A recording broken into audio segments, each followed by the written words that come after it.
One common mistake I think a lot of guys make is they'll see something on Facebook, or somebody was running something at a racetrack or something like that, and they think they can run out and buy that part, throw it into their engine, and they're going to be faster. And what do you see when guys say, hey, I want this, and you're saying, no, you need this? Well, there's a lot that goes into this stuff. Combinations from start to finish need to be they need to be put together as a package. This whole thing has to work together. Assuming that you have part of a build that worked for somebody doesn't mean it's going to work for you.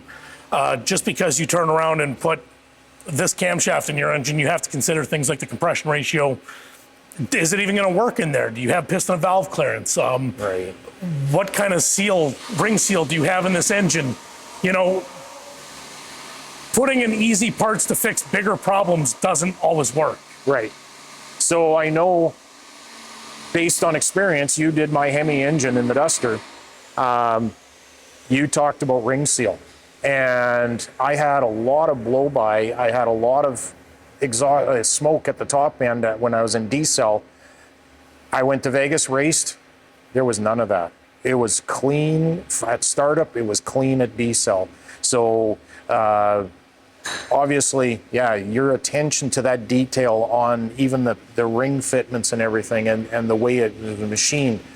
Absolutely, we put a lot into our ring seal in these engines. From our honing procedures we use to the equipment we use to measure the crosshatch and everything that we put in these engines. A lot of guys will chase issues. Maybe it's the turbo smoking, maybe it's this, maybe it's that. In your case, it was ring seal. Yeah.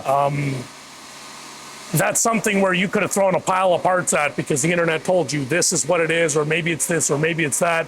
At the end of the day, the only thing you needed was a properly fit piston, right, to help your ring seal. Right.